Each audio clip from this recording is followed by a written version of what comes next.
Hello friends, मी मीरा. आजच्या युववाणीच्या कार्यक्रमामध्ये तुमचं सगळ्यांचं अगदी मनापासून स्वागत करते. फ्रेंड्स, आज आपण भेटणार आहोत एका युवा हार्मोनियम वादकाला. पण हा मी म्हणते हार्मोनियम वादक आहे, पण त्याचबरोबर गेल्या 18 वर्षांमध्ये त्याने बऱ्याच अशा स्ट्रीम्समध्ये खूप छान अशी कामगिरी केलेली आहे. तर ही नक्की कुठल्या कुठल्या स्ट्रीम्स होत्या, ज्या कला या शाखेतल्याच होत्या, त्या आपण त्याच्याकडनं प्रत्यक्ष ऐकणार आहोतच. चला तर अजिबात वेळ न दवडता आपण भेटूया आणि गप्पा मारूया श्रीरंग हेरंब जोगळेकर याच्याशी. श्रीरंग, आकाशवाणी रत्नागिरीच्या स्टुडिओमध्ये मी मीरा तुझं अगदी मनापासून स्वागत करते. आणि आज औचित्य मिळालंय ते म्हणजे भारत सरकार आयोजित कला उत्सव 2025-26च्या हार्मोनियम एकल वादनासाठी तुझी राष्ट्रीय स्तरावरती विशेष पारितोषिकाने तुला सन्मानित करण्यात आलं. तर या औचित्याने तू आज आमच्या सगळ्यांबरोबर इथे आहेस. सर्वप्रथम संपूर्ण आमच्या आकाशवाणीच्या परिवारातर्फे मी तुझं मनापासून अभिनंदन करते. धन्यवाद. आणि आम्हाला खरंच जाणून घ्यायला आवडेल की राष्ट्रीय स्तरावरती तू आपल्या रत्नागिरीला रिप्रेझेंट केलंस, तर हा एक अनुभव कसा होता तुझा कला उत्सवाचा? नमस्कार. कला उत्सव ही भारत सरकार आयोजित एक स्पर्धा आहे. यामध्ये 16 ते 17 प्रकारचे कला प्रकार असतात. विविध प्रकार म्हणजे नाट्य असेल, संगीत विषयक असेल. यामध्ये मी इयत्ता 10वीत असताना एकल हार्मोनियम वादनासाठी महाराष्ट्रात तृतीय क्रमांक प्राप्त होता.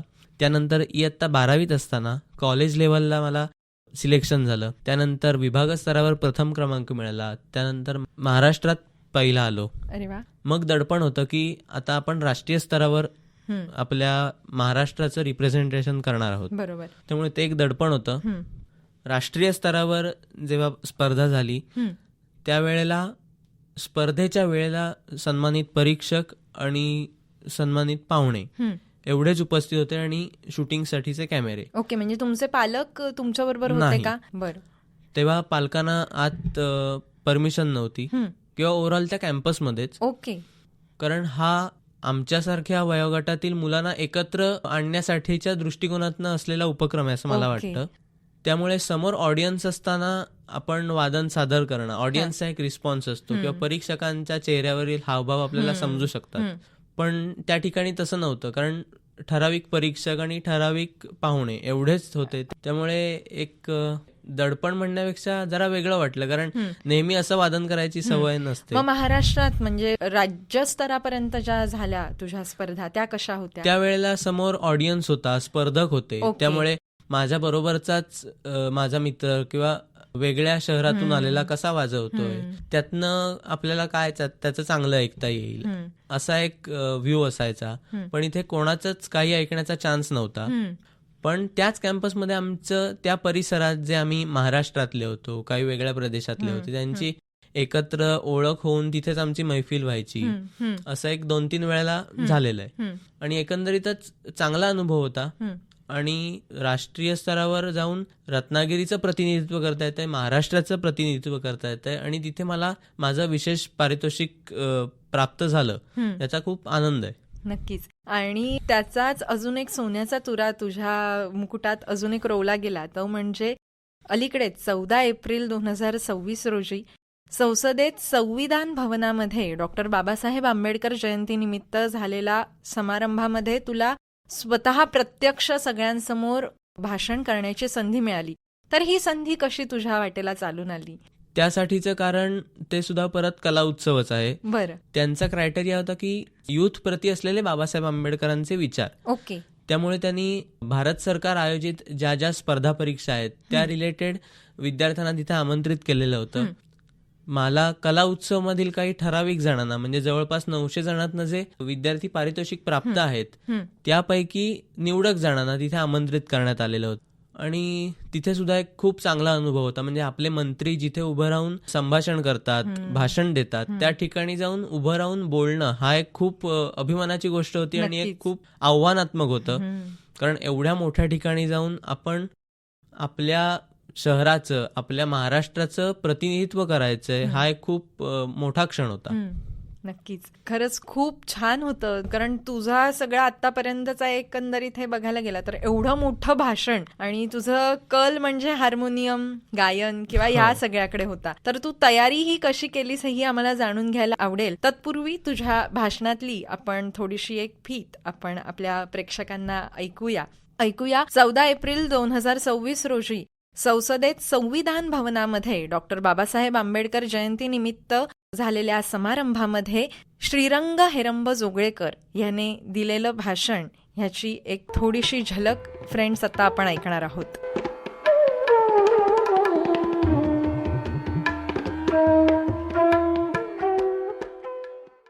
नमस्कार, मैं महाराष्ट्र रत्नागिरी से श्रीरंग हेरंब जोगड़ेकर आज उपस्थित सभी गणमान्य व्यक्ति और मेरे युवा साथियों को मेरा सादर प्रणाम. आज डॉक्टर बाबा साहेब आम्बेडकर की जयंती के अवसर पर उनके विचारों का आदान प्रदान करने के लिए हम सब यहाँ एकत्रित हुए हैं. डॉक्टर बाबा साहेब आम्बेडकर केवल दलितों या शोषितों के नेता नहीं थे, बल्कि वे आधुनिक भारत के निर्माता और युवाओं के सच्चे मार्गदर्शक थे. यूथ के लिए बाबा साहेब का सबसे महत्वपूर्ण संदेश था, शिक्षित बनो, संगठित रहो और संघर्ष करो. उनका मानना था कि शिक्षा एक ऐसा हथियार है जिससे सारी दुनिया बदली जा सकती है. हम जैसे युवाओं के लिए यह समझना बहुत आवश्यक है कि हम केवल शैक्षणिक डिग्री न ले, बल्कि मानसिक रूप से स्वतंत्र और विवेकशील भी बने. हमारी एकजुटता यही हमारी सबसे बड़ी शक्ति है. हमें जाति और भेदभाव से ऊपर उठकर राष्ट्र निर्माण के लिए एक साथ आना होगा, संघर्ष करना होगा. संघर्ष का अर्थ केवल लड़ाई करना नहीं, बल्कि उचित तरीके से अपने अधिकारों के लिए प्रयास करना है. भारत का संविधान निर्माता के रूप में उन्होंने हमें स्वतंत्रता, समानता और बंधुत्व के सिद्धांत दिए हैं. हम जैसे युवा यही देश का भविष्य है.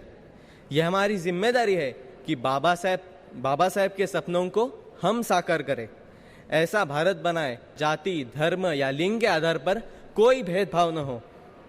बाबा साहेब के केवल प्रतिमा पूजन से ज्यादा उनके विचारों को पढ़ने की जरूरत है.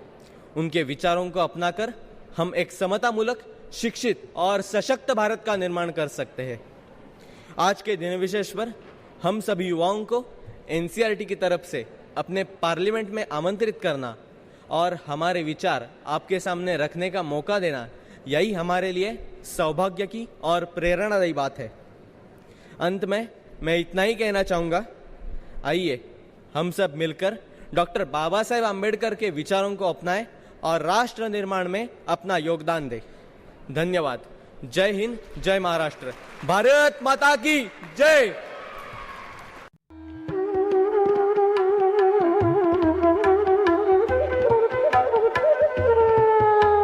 खरंच खूप छान बोललास आणि तुझा आवाज, तुझी लकप किंवा व्हॉइस मॉड्युलेशन खरंच खूप छान वापरलंस. तर एकंदरीत ह्या भाषणाची तयारी तुला कळलं तिथपासून कशी सुरू झाली? जेव्हा मला कळलं की संसदेत भाषण करायचंय, हा एक खूप मोठा सुखद धक्का होता. कारण जिथे आपले मंत्री किंवा आपले पंतप्रधान जिथे उभं राहून बोलतात, संभाषण करतात, तिथे आपण जाऊन उभं राहून बोलणं हा एक खूप खूप मोठी ऑपॉर्च्युनिटी होती. नक्कीच. त्यामध्ये माझे आई बाबा यांचं खूप सहकार्य लाभलं आणि डॉक्टर बाबासाहेब आंबेडकरांचे विचार 2 ते 2.5 मिनिटात मांडायचे होते. बरोबर. ते प्रत्येक जण वेगवेगळ्या प्रकारे मांडेल, पण त्यात आपण काय वेगळं मांडू शकतो असा एक विचार होता. त्यामुळे हा एक खूप चांगला अनुभव होता आणि तिथे जाऊन बोलायची संधी मिळणं हा खूप मोठी अपॉर्च्युनिटी होती माझ्यासाठी. नक्कीच. तू आता जसं म्हणालास की आईबाबांचा खूप मोठा ह्यात सपोर्ट होता. तुझे बाबा तबलावादक, आई गायिका, तर घरातून संगीताला पोषक असं वातावरण अगदी लहानपणापासून आहे. पण नुसतं पोषक वातावरण असून उपयोगाचं नाही, तर तुलाही ते पुढे कॅरी ऑन करता आलं पाहिजे आणि जे तू आता हळूहळू करतोयसही. तर एकंदरीत लहानपणापासून घरात वातावरण म्हणजे तुला आवड निर्माण होण्यासाठी असं तू आत्ता मागे वळून बघताना असं कसं होतं? मी लहानपणापासून आई बाबांबरोबर प्रत्येक कार्यक्रमाला जायचो. त्याच्यामुळे कार्यक्रमाची आवड होतीच लहानपणापासून. संगीत विषयक एक प्रेम होतं आणि भविष्यात मी काय हार्मोनियम वाजवेन, तबला वाजवेन किंवा गाईन असा कुठचाच विचार नव्हता. पण अचानक मी हार्मोनियमकडे वळलो आई गाते, बाबा तबला वाजवतात म्हणून मग मी हार्मोनियम वाजवतो असा विषय नव्हता. पण एक काय म्हणतात कुतूहल निर्माण झालं त्या वाद्याबाबतीत. तबल्याची आवड होतीच लहानपणापासून. तबलाही तू शिकलेला आहेस? हो, तबला बाबांकडे, म्हणजे त्या आवडच आहे तबल्याची. आणि बाबांबरोबर आमच्या घरी मी लहान असताना बऱ्याच मोठ्या जणांचं येणं जाणं असायचं. त्यामध्ये पंडित तुळशीदास बोरकर आमच्या घरी वास्तव्याला होते काही दिवस. तर ते निघताना त्यांची स्वतःची हार्मोनियम ते आमच्याकडे ठेवून गेले. अरे वा. त्याच्यामुळे हार्मोनियम घरात होती आणि बाबा रियाजाला बसलेले असताना मध्येच मग माझ्याबरोबर लेहरा वाजव असं काही काही वेळेला व्हायचं. मग तेव्हा काही स्वर शोधत मग मी हे गाणं आता शोधतोय वगैरे असं होऊन मग तेव्हापासून हार्मोनियमची आवड खऱ्या अर्थाने सुरू झाली. आणि मग त्याचं पुढे शिक्षण, कारण त्याचबरोबर तुझं अकॅडमिक ही शिक्षण सुरू आहे. अलीकडेच तू 12वी पास झालायस कॉमर्स फील्ड मधून आणि आता पुढे बीकॉमचं शिक्षण तुझं सुरू झालंय. तर हार्मोनियमचं शिक्षण तू कोणाकडे घेतलंस? हार्मोनियमचं शिक्षण मी पहिल्यापासून गेली 10 वर्ष पंडित विश्वनाथ कानेरे, जगविख्यात हार्मोनियम आणि ऑर्गन वादक, यांच्याकडे माझं शिक्षण सुरू आहे.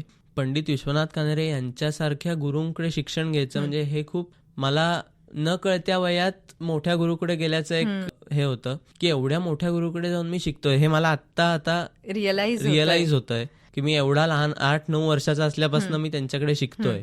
तर तो पण एक खूप छान अनुभव आहे की गुरुजींचं एवढे जुने वादक, एवढ्या जुन्या दिग्गज कलाकारांबरोबर साथ केलेले, त्यांच्याकडे शिकण्याची संधी मिळते. आणि हे आत्ताशी सुरुवात आहे. म्हणजे मी म्हणेन आत्ता मला काहीतरी एक जरा जमायला लागलंय, त्यातून अजून पुढे खूप शिकायचंय. नक्कीच. तू आता जसं म्हणालास की तुला घरातून एवढं बॅकग्राऊंड होतं पण तरी सुद्धा ते तू जोपासलंस, घरच्यांनी तेवढा नक्कीच सपोर्ट केला. आणि आता ह्याच ह्याच्यामध्ये करायचंय तुला पुढे करिअर, की कसं काय, तू ह्या गोष्टीकडे कसं बघतोयस? तसं म्हटलं तर मी एक सर्वसामान्य मुलगा आहे, म्हणजे जसे बाकीचे असतात तसाच मी आहे. आणि मी म्युझिकमध्ये म्हणून मी काही वेगळा नाहीये. पण हातात एखादी मास्टर्स डिग्री असून म्युझिकला बरोबर घेऊन पुढे जशा ऑपॉर्च्युनिटी येतील त्यांना सामोरं जात मला म्युझिक आणि अकॅडमिक्स हे दोन्ही विषय हातात हात घालून गेले तर आवडतील. त्याचप्रमाणे माझं साऊंड प्रोग्रामिंगमध्ये पण, म्युझिक प्रोग्रामिंगमध्ये पण शिक्षण सुरू आहे. त्यात देखील इंटरेस्ट आहे. ते सुद्धा भविष्यात करायची इच्छा आहे. जशा ऑपॉर्च्युनिटी येतील त्याप्रमाणे हे करायला नक्की आवडेल. खूप छान. श्रीरंग, तू जसं आता म्हणालास की हार्मोनियम ह्याच्याकडे तुझा कल वळला, म्हणजे तू तबला वादन करत होतास बाबांबरोबर, आवड अजूनही आहे, पण तरी नंतर मग हार्मोनियमकडे तुझी आवड जास्त निर्माण झाली. तर त्याचबरोबर तू आई बाबा दोघंही नाटकामध्ये, जास्त करून आई ही स्टेजवर जात होती आणि त्यामुळे तू एक छोटासा रोल म्हणून तुझी नाटकात पदार्पण झालं आणि मग नंतर एक खूप छान अशी भूमिका सुद्धा तुला मिळाली. तर या नाट्यप्रवासाबद्दलही आम्हाला जाणून घ्यायला आवडेल. रत्नागिरीतील नामांकित संस्था खलवायन रत्नागिरी या संस्थेत आई बाबा दोघेही संगीत नाटक या क्षेत्रात कार्यरत आहेत. त्यामुळे लहानपणापासून संगीत नाटक हे वेड होतं, म्हणजे संगीत नाटक बघायचं किंवा आई बाबांबरोबर जायचं. त्याच्यामुळे मी आई बरोबर प्रत्येक तालमेला जवळपास असायचो. त्याच वेळेला खलवायन संस्थेतील सर्व पदाधिकाऱ्यांनी असं हे केलं की मला स्टेजवर आणायचं. तेव्हा मी संगीत प्रीतिसंगम या नाटकातून छोटा वारकरी वासुदेवाच्या भूमिकेत पहिल्यांदा पदार्पण झालं आणि तेव्हा लोकांना ते खूप आवडलं. मी दिंडीत नाचायचो आणि तिथून रंगभूमीवर एक सुरुवात झाली. आणि त्यानंतर रत्नागिरीतील अजून एक संस्था राधाकृष्ण कलामंच यांनी केलेल्या संगीत गोरा कुंभार या नाटकात मला संत ज्ञानेश्वरांची भूमिका करायची संधी मिळाली. आणि तेव्हा मला गाण्याची, रंगभूमीवर गाण्याची देखील संधी मिळाली. पण त्याचबरोबर तू संगीत नाटकामध्ये ऑर्गनची साथ सुद्धा केलीस, तर हा एक प्रवास आणि तो एक अनुभवही आम्हाला ऐकायला आवडेल. संगीत नाटकाची साथ मी पहिल्यांदा परस्पर सहाय्यक संघ वाघांबे या संस्थेच्या संगीत जय जय गौरी शंकर या नाटकाला केली. तो सुद्धा एक चांगला योग होता. त्या संस्थेला उणीव बसलेली की ऑर्गन वादकाची उणीव होती. काही त्यांचे ऑर्गन वादक दुसऱ्या ठिकाणी बिझी होते. त्यामुळे तर तेव्हा माझ्या बाबांचा विद्यार्थी प्रथमेश शाण याने विचारणा केली होती. तर तेव्हा त्या नाटकाला साथ करण्याचा योग आला. आणि त्यानंतर खलवायन रत्नागिरी या संस्थेचं संगीत प्रीतिसंगम या नाटकाला देखील ऑर्गन साथ करत आहे. म्हणजे जिथे तुझं पहिलं पदार्पण म्हणजे स्टेजवरती झालं त्याच नाटकाला तू आता साथ करतोय. साथ केलीस. म्हणजे 2015 मध्ये मी वासुदेवाच्या भूमिकेतनं लोकांसमोर आलेलो आणि 2026 मध्ये मला नाटकाची साथ करायला मिळाली. अरे वा, किती छान. एक म्हणजे मला पण एक असं वेगळं वाटतंय की म्हणजे मी 10 वर्षापूर्वी दिंडीत नाचायला जो उभा राहिलो तो आता ऑर्गन वादक म्हणून खाली बसून साथ करतोय. खूप छान. नाटक करणं किंवा ही एक गोष्ट वेगळी आहे, पण त्याचबरोबर तू सिनेमामध्ये सुद्धा तुझं थोडं का होईना पदार्पण झालेलं आहे. तर तो एक तुझा अनुभव कसा होता श्रीरंग, की नाटकात तर आई होती, आईबरोबर मी जात होतो, त्यामुळे ते चेहरे ओळखीचे होते, पण सिनेसृष्टीमध्ये जेव्हा जातो तेव्हा कॅमेरा समोर प्रेक्षक नाही आहेत आणि आजूबाजूला चेहरे वेगळे, तर तो अनुभव एकंदरीत कसा होता? चित्रपट सृष्टीत पदार्पण करण्यासाठी सुद्धा नाटकच कारणीभूत आहे. कारण मी नंतर 2023-24 साली कट्यार काळजात घुसली या रत्नागिरीतील एका संस्थेन नाटक करायचं ठरवलंय. त्यात मी चान उस्मानपैकी उस्मानची भूमिका करत होतो. तर तेव्हा आमच्यातलाच एक कलाकार स्वानंद देसाई हा एका पिक्चरच्या शूटिंगसाठी त्याचं बोलणं सुरू होतं. तर तेव्हा त्याने मला सांगितलं की तू ऑडिशन दे, रत्नागिरीत एका पिक्चरसाठी ऑडिशन आहे लहान मुलांची, तर तेव्हा तू ऑडिशन दे. मी आईबाबांची चर्चा करून मग ऑडिशनला गेलो. तर पहिल्या स्टेकमध्ये ते सिलेक्शन झालं. अरे वा. आणि तेव्हा श्यामची आई या चित्रपटात काम करण्याची सुरुवात झाली. तर तेव्हा नाटक आणि चित्रपट यातला फरक तेव्हा समजला की नाटकात एकदा ही गोष्ट घडून गेली ती परत दिसणार नाहीये. चित्रपटात तो सीन करण्यासाठी काही वेळा 4-5 तास सुद्धा लागायचे किंवा अख्खा दिवस पण जायचा. त्या इमोशन्सने तो व्हायला हवा अशी मागणी असायची. त्यामुळे हा फरक तेव्हा दिसून आला. आणि चित्रपटात काय घडतं, म्हणजे चित्रपट निर्माण करताना काय घडतं हे त्यावेळेला समजून आलं. मला खरंच खूप छान वाटलं श्रीरंग. म्हणजे 14 एप्रिल असेल, त्याच्यानंतर कला उत्सवात तू राष्ट्रीय स्तरावरती केलंस, त्यानंतर तुझा नाट्यप्रवास, सिनेप्रवास हा असाच अविरतपणे सुरू राहू ह्याच शुभेच्छा. एक थोडीशी विश्रांती घेते आणि मी वळते थोडंसं रॅपिड फायरकडे. ह्याच्यामध्ये आपल्याला करायचंय काय, तर मी एक कुठल्याही गोष्टीचं नाव घेणार आणि त्यातली तुला जी आवडणारी गोष्ट आहे ती तू पटकन सांगायची जी तुझ्या डोक्यात येते. Are you ready? Yes. Okay. आवडता राग? यमनी मांड. आवडतं गाणं? वेड्या मना तळमळसी. खाद्यपदार्थ? श्रीखंड. आवडतं ठिकाण? भरलेला सभागृह जिथे मी परफॉर्म करत असेन. अरे वा. आवडते वादक कलाकार? माझे गुरु पंडित विश्वनाथ कानरे आणि गोविंदराव पटवर्धन. आवडतं नाटक? आवडतं नाटक तशी म्हटलं तर बरीच आहेत, पण त्यातल्या त्या संशय कल्लोळ हे एक जुनं नाटक आहे. ओके. आणि आवडतं नाट्यपद? नाट्यपद प्रेमसेवा शरण.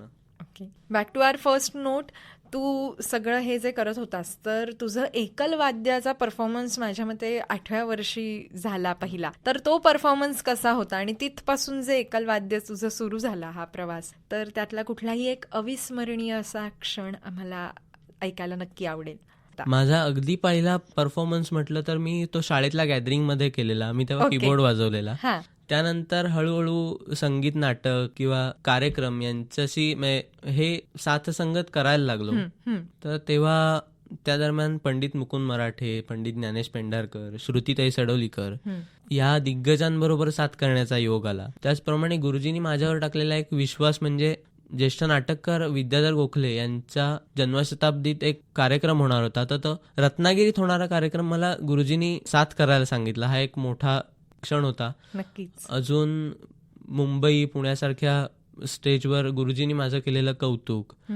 त्यात अजून एक गोविंदराव पटवर्धन यांच्या जन्मशताब्दीत पंडित चंद्रकांत लिमये यांनी डॉक्टर वसंतराव देशपांडे फाउंडेशन तर्फे माझा सत्कार केलेला होता आणि माझं वादन ठेवलेलं होतं. तर तेव्हा अजून एक आनंदाची गोष्ट म्हणजे तेव्हा पंडित साई बँकर हे माझ्या साथीला होते. हे माझं खूप मोठं भाग्य होतं. आणि मुंबईतल्या एवढ्या दर्दी रसिकांसमोर चंद्रकांत लिमये यांनी सत्कार केल्यावर वसंतराव देशपांडे फाउंडेशनच्या स्टेजवरनं मला माझी कला सादर करता आली. हा एक मोठा क्षण होता. नक्कीच. त्याचप्रमाणे art circle Ratnagiri, news 18 Lokmat, Chaturang Diwali पहाट, तरुण भारतचा वर्धापन दिन, नादब्रह्म ठाणे, आकाशवाणीत देखील मला माझी कला सादर करायला मिळालेली आहे. अशा नामांकित व्यासपीठावरून मला माझी कला सादर करायला मिळाली आहे. याचं श्रेय मी माझे गुरु आणि माझे आई वडील या सगळ्यांना देऊ इच्छितो. नक्कीच. श्रीरंग 18 वर्ष म्हणायला गेली तर तशी छोटी आहेत, पण घरातलं एकंदरीत वातावरण, आईबाबांचा सपोर्ट, गुरुजनांचा सपोर्ट या ह्याने एक एक एक एक मानाचे तुरे तुझ्या मुकुटामध्ये रोवले जात आहेत आणि असेच अनेको तुरे तुझ्या मुकुटामध्ये येवोत याच सदिच्छांसोबत आज आपण इथेच तुझा निरोप घेऊया. आणि जाता जाता आम्हाला नक्की, आपण इतक्या सगळ्या बडबड बडबड केलं पण त्यामध्ये आम्हाला तुला जाता जाता आम्ही सोडणार नाही आहोत, ते म्हणजे तुझ्याकडनं एक तरी आम्हाला नाट्यपद ऐकायचं आहे. तर तू कोणतं नाट्यपद आमच्यासमोर पेश करशील?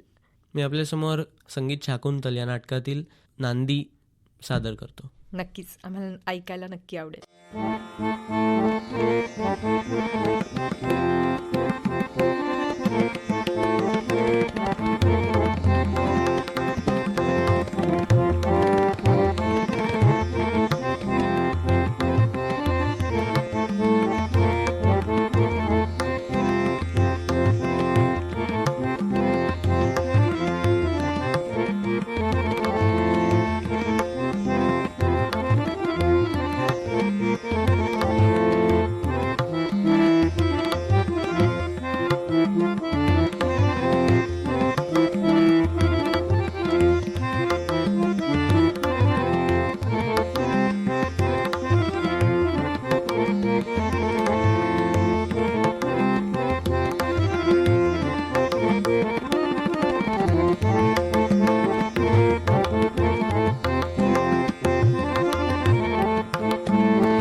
छान वाटलं. खरंच संगीतामध्ये मंत्रमुग्ध व्हायला होतं, त्याचा अनुभव मिळाला. श्रीरंग, आज तू इथे आलास आणि खूप छान अशा गप्पा आमच्याबरोबर मारल्यास. 14 एप्रिल 2026 रोजी जे संविधान भवनामध्ये तू भाषण दिलंस, त्या औचित्याने आपली आज इथे भेट झाली. पुन्हा एकदा अशाच कुठल्या तरी औचित्याने आपली पुन्हा एकदा भेट व्हावी, याच सदिच्छांसोबत आणि खूप खूप शुभेच्छांसोबत आजच्या या कार्यक्रमामधनं मी तुमचा सगळ्यांचा निरोप घेते आणि तुलाही खूप खूप अशा शुभेच्छा देते. धन्यवाद. खूप खूप धन्यवाद.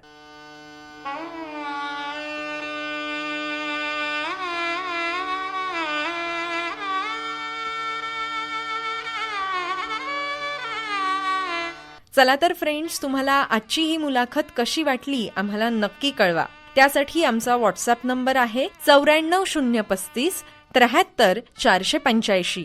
नंबर पुन्हा एकदा सांगते, 94 035 73 485. त्याचबरोबर आमच्या विविधरंगी कार्यक्रमांच्या क्विक अपडेट्ससाठी आम्हाला नक्की फॉलो करा इन्स्टा, FB आणि ट्विटरला. आणि ह्या सगळ्या कार्यक्रमांचा खजिना उपलब्ध आहे आकाशवाणी रत्नागिरीच्या YouTube चॅनलवरती.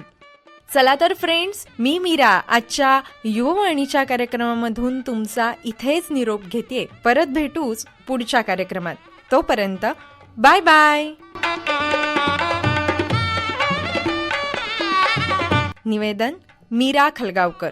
सादर करते विवेक वानखडे.